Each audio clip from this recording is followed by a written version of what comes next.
Good morning. Welcome to the September 22nd meeting of the Facilities Committee open session. I called the meeting to order. Mr. Helms is on the phone, so we are all here. I need a motion to approve the agenda. Motion to approve. Second. All those in favor say aye. Aye. Aye, 4-0. Thank you. Next, I need a motion to approve the June 18th and August 20th open session meeting minutes. So moved. Second. All those in favor say aye. Aye. Aye. 4-0, thank you. Next, this is not an action thing. This is just a discussion thing, and I can't find it. Subdivision, we talked about this at the last meeting, and I'm just going to go through it quickly because it's just for discussion at this point, and I apologize for not moving that. But so Park Place is a 2,110 unit development that's being proposed between Newtown Road and Willoughby Road at the intersection with Clarence Seacrest Road.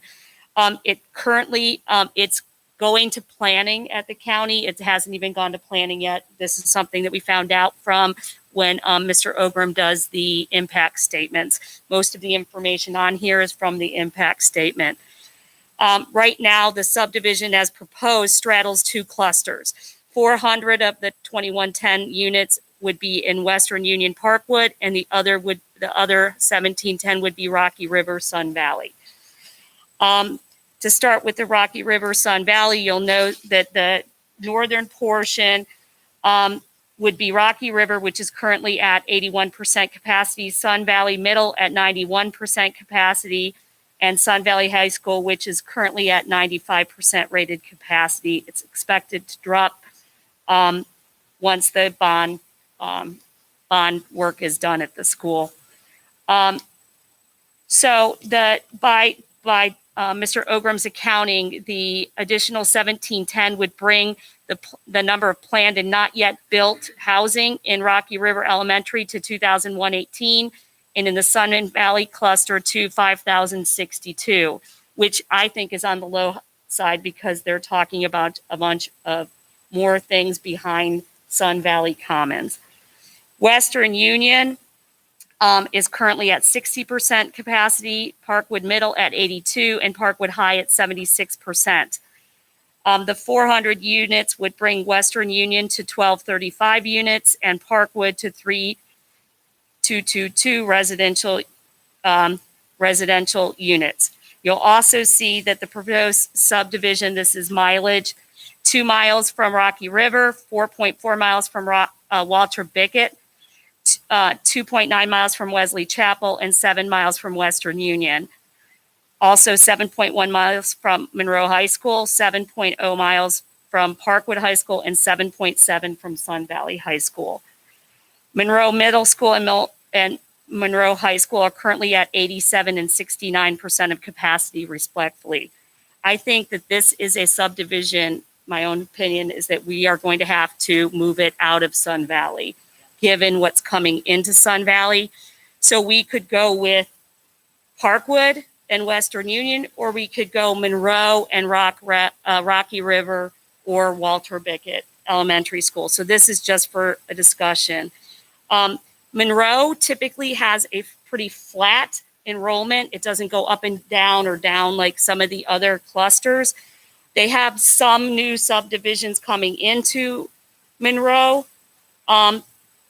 Waxhaw feeds to Parkwood. They have a new subdivision that just got approved. That's how many units was it? 1,500? More, yeah. And then there's the apartments that they just built that are not yet occupied. They have the townhomes that are going on 75, and that we have the lower half of Millbridge still to be completely built out. So this is just information for you guys to think about. And at the next meeting, in middle October, we can have a discussion for action if we want to do something. But that's kind of where it is. Mr. Ogram and I had a conversation about it. It's kind of between the two clusters. I have a question real quick.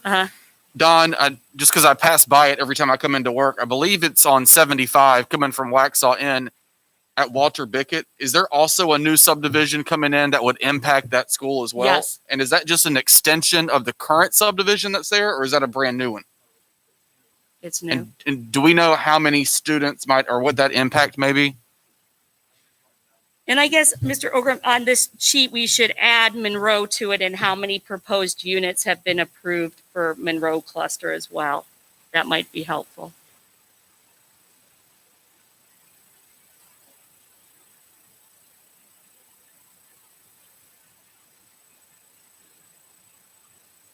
Is he looking, or are we waiting?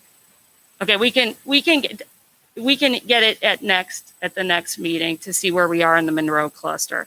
But that was just kind of to give you, I mean, our facilities committee has decided to take a look at these new subdivisions that are coming in and make a decision about whether or not it should stay where it is or it should go to a cluster that is not as crowded as the one that it may be in. So this is just bringing it. We talked a little bit about it last month, but this is some more information on it. So thank you. Okay, next, additional CIP funding. You may remember at the last meeting and the last board meeting, we talked about some sales tax refunds from bond projects that we hadn't gotten back. And funds from that is $170,476. And Mr. Burnett, you can discuss how we would use those that proceeds. Sure. What we would propose to do is to draw the project, the last project that was pulled from the proposed CIP budget, and that was the Parkwood Middle School pod project, where we were wanting to change the configuration of those classrooms from those triangle-shaped classrooms to more regular shaped classrooms. Those classrooms are very unpopular. This amount of money would not cover that project, but it would cover design costs and asbestos design and some of the testing that may need to occur, in the meantime. So the proposal would be to cover the design and that effort. And then we would hope that in next year's CIP to pursue the construction, costs for that project. So the recommendation is that staff requests the Facilities Committee to recommend to the Board of Education to approve designating the 2019 school construction bond sales tax reimbursement revenue to the Parkwood Middle School pod project. I would just like to ask a question again. I believe Parkwood Middle is around 82% capacity. And I'm just curious, again, if we could have a discussion.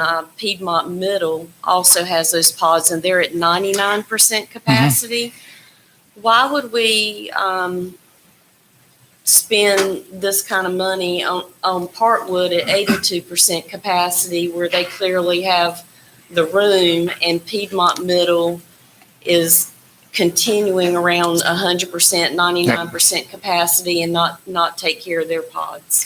Well, I hope I have a good answer for you, and that is that really we would want to be able to do all three schools. Sun Valley Middle also is in the same configuration. Now,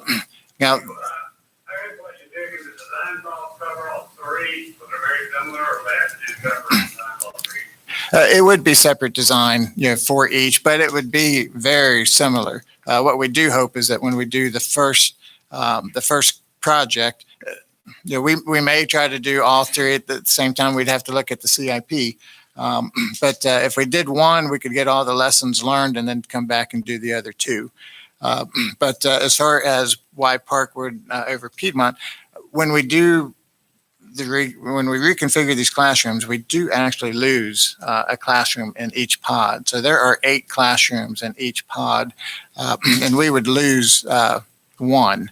And so that was not working for Piedmont's benefit. And we have to work with them. I had a meeting, with the principal actually last week, and we did have that discussion. And we need to see what we would need to be doing in addition at Piedmont. And I'm glad you did mention Sun Valley Middle because they're at 95%. I know those two are extremely high and Parkwood is extremely low. So, okay. Yeah. That it would be okay for them because we'll be losing a couple one lose one classroom there, and it would get With each pod. to be able to configure it. Okay. Yeah, so it's a little bit easier actually for us to do it with the school that's not, busting at the seams. Okay. Okay, so I need a motion to recommend to the full board to approve designated the fiscal 19 school construction bond sales tax reimbursement revenue to Parkwood Middle School pod project. Second. All those in favor? Aye. Thank you very much.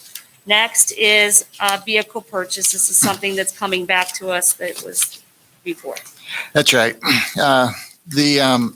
The vendor that was used in the Sheriff's Association Purchasing Cooperative has been removed from that. And so previously, this committee and the Board of Education approved 10 vehicles. So we're coming back with those 10 vehicles. We're also adding 4 additional vehicles that were in the budget. So we have a request for you that's 14 vehicles. All 14 vehicles are within the budget. And so the total purchase is $455,983.69. And that's within the budget, which was $520,000. We did make, there were some recent changes. We had 2 sheets that we replaced yesterday. And that was for the attachment for the first truck, which was a Ford F-350. It was a 1 purchase, and then we had we replaced the sheet that had the 4 F-150s, which was the last attachment. So if there's any questions, we'd be happy to answer those. Did you say it changed dealers? What was the reason? So yes, the Sheriff's Association I removed the original dealer, which was Asheville Ford, from their purchasing cooperative, and they were no longer available. So we're using Cooper Ford, and they're out of they're near Pineville. I'm sorry, the golf place, Pinehurst. Thank you. And so that was the reason for it. So we did look, what was the loss, out of the 10 vehicles that we did have to end up spending about $4,000 more, going with the second vendor. So this is coming before the board and consent agenda on today's specially called meeting because the state contract expires on October 1st.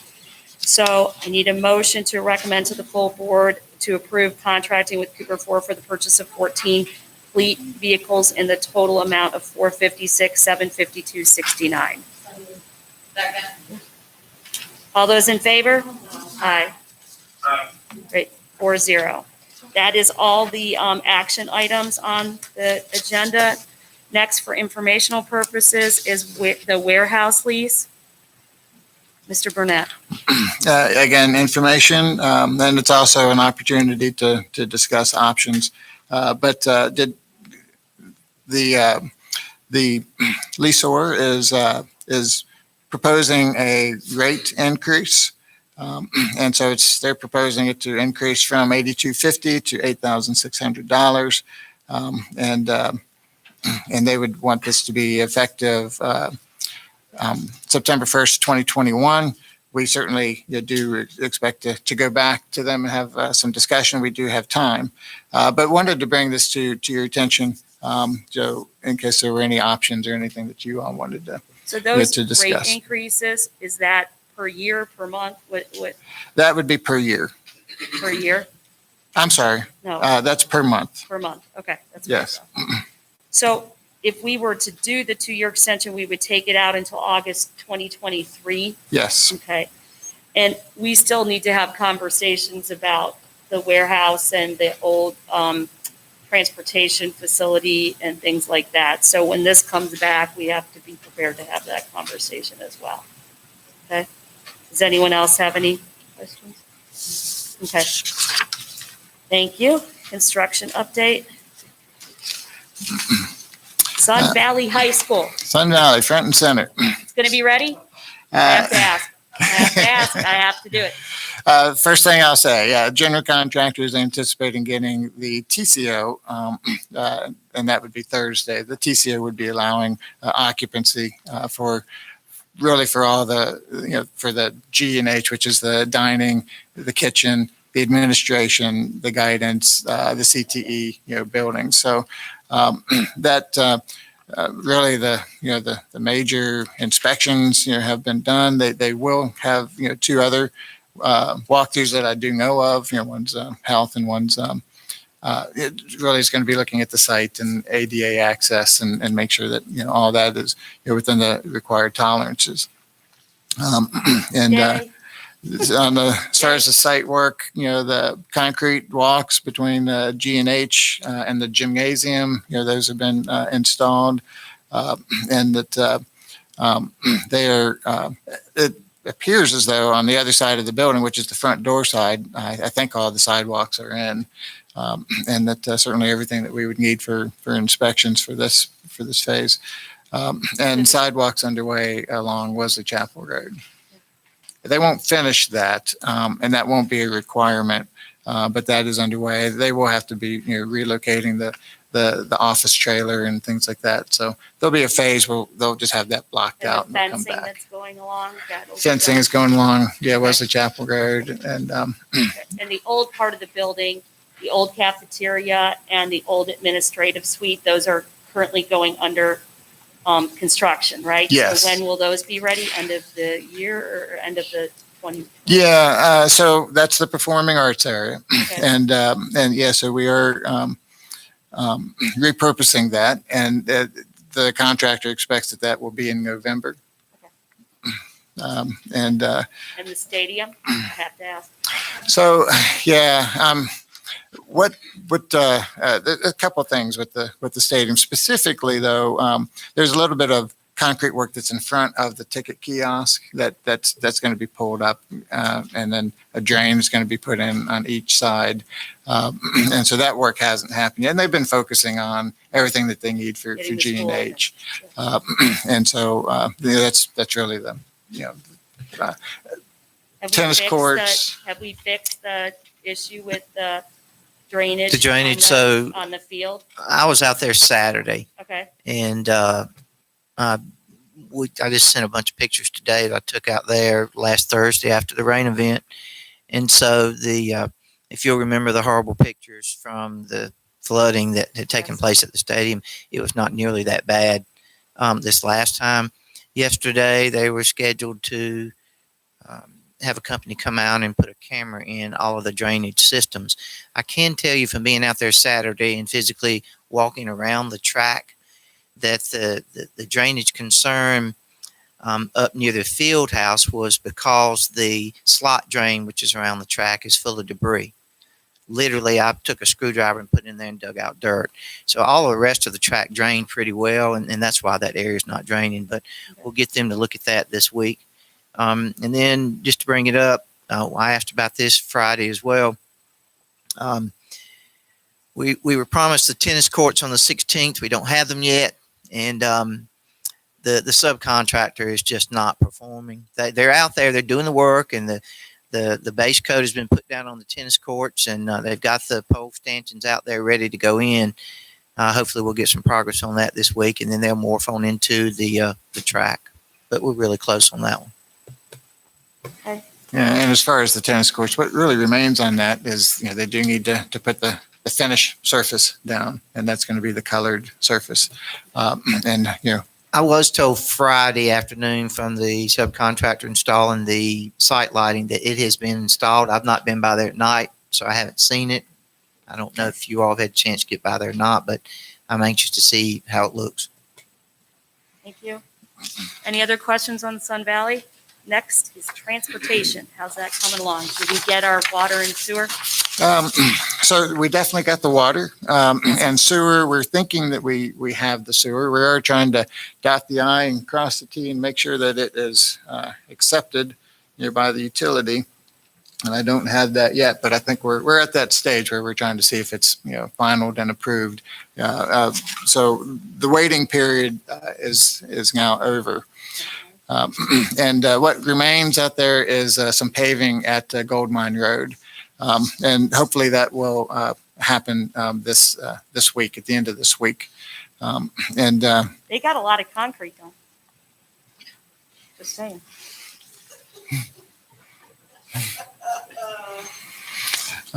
And moving on. Oh, okay. So on CIP, Porter Ridge High School baseball, Next that week. Yep. some Looks good nice. photos on that. Really happy, with how that project has turned out. But it can't be used until.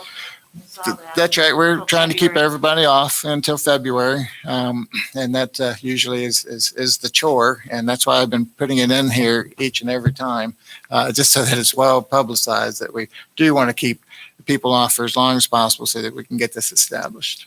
So we have had a lot of rain lately. Have either of you been out there to monitor the drainage around that baseball field to ensure that it's doing what the design said it would do? I have not, but my guys have been, and they're saying, it's 2 thumbs up. Okay, good. 2 thumbs up. 2 thumbs up. Not one, but two.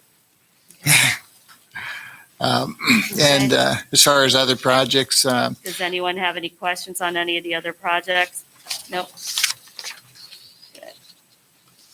Change order update. Was there I'm sorry, David, I didn't mean to cut you off. Was there anything else you wanted to let us know? We're good? yeah, Okay. good. Monroe High School, is their field and track done now? That's right. Yeah, and that's in the update. So Monroe High School lights, track, and field are all good. That's awesome. Great. Good Yeah, to it's hear. also substantially complete. And I think they may be complete with the final punch list, but they're at that stage where it certainly could be used for its intended purpose. Great. Thanks. Next is a change order. So listed a couple in here about transportation. We did do a change order for $70,000. It included many, many items, some of which had been listed before, but it finally got gathered into this change order. The items that you hadn't seen were the steel casing at the creek crossing. That was for utilities, 2 duct detectors. PEMB is the pre-engineered metal building. Column wraps, just trying to protect that so that it looks, a little bit better. And the county approved electrical the changes. transfer of the funds for that, right? For Yes. Some of the changes. Yes. And Porter Ridge, we did a deductive change order. Those were allowances that we had in the contract that were not used. CIP, the Monroe High track, we did have to add a nailer along the track, and that was it's a wood nailer. It was you have to expose it to see what kind of condition it is. It was not unexpected to have to replace it. I hoped that it would have had a little bit longer life than it did, but it's it was fine. And then Piedmont High School and Parkwood High School auditorium lighting, where we had a $27,000 change order, and that was we had to change a panel out and we replaced the projectors. And that's for both of the schools? Both, yes. Okay, great. Thank you. Well, definitely the projectors were both. Okay. You don't know about the existing, right? Right. Okay. Any questions on that? Nope. Does anyone have any questions on the surplus inventory? Nope, neither. And the building and zoning permits are just for FYI. Anyone has any questions? No? Okay, the next meeting is going to be on October. What's the board meeting date? 6th. So we'll let you know a little bit before the meeting, but our regular one is October 15th. Okay, I need a motion to adjourn. So moved. Second. All those in favor? Aye. Aye. Thank you. Thanks, Matt. Bye.